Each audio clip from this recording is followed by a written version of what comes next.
عن عائشة رضي الله عنها قالت. That is tonight in the collection of all 5 major collections aside from النسائي. It's narrated to us by Sayyida Aisha, Aisha رضي الله عنها. And I'm going to continue with the etiquettes of Salah for a few more khalatah. I'm not doing as many a week, so it's going to take maybe a week and a half for me to get through. I just have 2 or 3 hadith that I want to narrate for you. And then we'll have a collection and we'll move on to something different afterwards. And this is a hadith. I should probably have narrated this on a Monday or a Thursday, honestly. This is like the wrong night for it. In retrospect, I made the wrong choice, but that's all right. I'll say it anyways, and then I'll repeat it to the kids later. قالت عائشة أمر رسول الله صلى الله عليه وسلم ببناء المساجد في الدور وأن تنظف وأن تطيب. The Prophet عليه الصلاة والسلام commanded that masajid to be built, and for masajid to be built also inside homes, for there to be musallayat in the masajid, in homes, and that they should be cleaned and they should be filled with perfume, tuطيب, and the scent should be beautiful. And that was the norm for the masjid of the Prophet ﷺ. It always had طيب in it, it always had بخور and طيب, and that if you built a masjid inside your house, you did the same thing for it. وروى الإمام مالك في موطئه التالي. Imam Malik in his Muwatta has the following. قال كان سلمة رضي الله عنه لا يقوم إلى الصلاة إلا بطيب. That Salamah رضي الله عنه, the great tabi'in, would never go to salah except he would perfume first. قال وكان عبد الله بن مسعود يعجبه الطيب عند كل صلاة.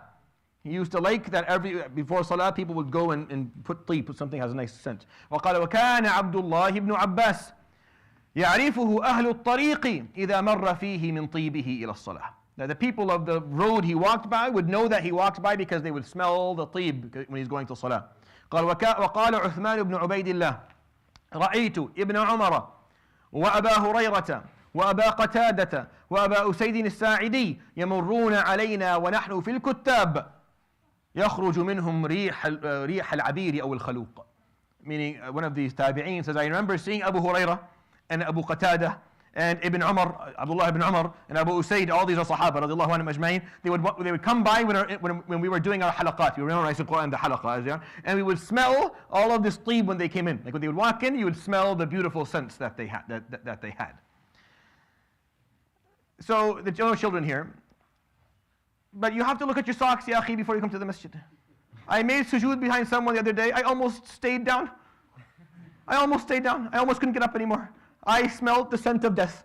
It smelled like death. Whatever this was, I don't know what it was. To come to the masjid and for you to smell like something has died inside of you. This is the house of Allah subhanahu wa ta'ala. You have to look at yourself, make sure that it's something that you can present. You're in the house of God. These are the places where the Sahaba were used to الطيب. الطيب means it always have a nice. Now, understand that there's a difference between the طيب that the Prophet ﷺ and the Sahaba used and what we use something that is alcohol based. This can cause allergies. Alcohol based perfumes cause allergies. The perfumes they had back then, maybe the word perfume is even wrong. The fragrances they had were oil based. So if you see the small things that they pick up and they put on their hand, it's oil based. It doesn't cause any. I can't put a lot of it because I work in a hospital. People who work in hospitals, they can't. There's a certain people are sick, especially cancer patients. They smell something, they're going to want to throw up. So you have to keep it. But masajid should have a nice scent. And if you're coming to the masjid, make sure that you take a look at this. And if you send your kid to the masjid, please, Abu Sa'id, take a look at his socks before you send him. Make sure that these socks have been clean. They haven't been wearing them for the last 5 days.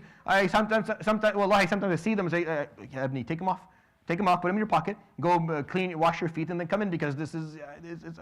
And then, no, it's a phenomenon that should be addressed. When our younger brothers and sisters, and also from the people who come to the masjid, make sure that you take a moment and look for. And if you come to Ya Bani Adama, خذوا زينتكم عند كل مسجد.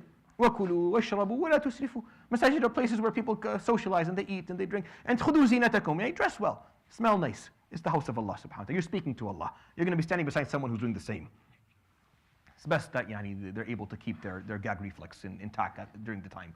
And I think this is like a simple concept, but yet again, it's one of the, this is a simple thing. We shouldn't need to talk about this, but nonetheless, it's actually important. And a lot of people fail to keep that in mind especially when you're coming to the masjid all the time. Like I have to say that, especially if you're used to coming, if you're in the masjid all the time, you can get lazy. Like whatever, I'll just stop them. No.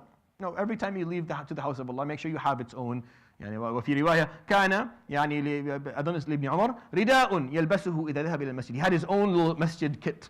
Like when he was going to the masjid, he took out and he wore the masjid kit that was properly, it was cleaned, it was طيب, it had all the nice scents. And then he went to and when he came home, he took that off and went back to his work clothes and stuff like this. And it's funny, I remember I'm telling you this, and the first time I heard, like the first time I actually heard, I'm giving all these ahadith. I didn't memorize them I didn't find them myself. One of my shuyukh did this, and that's why I remember it from him.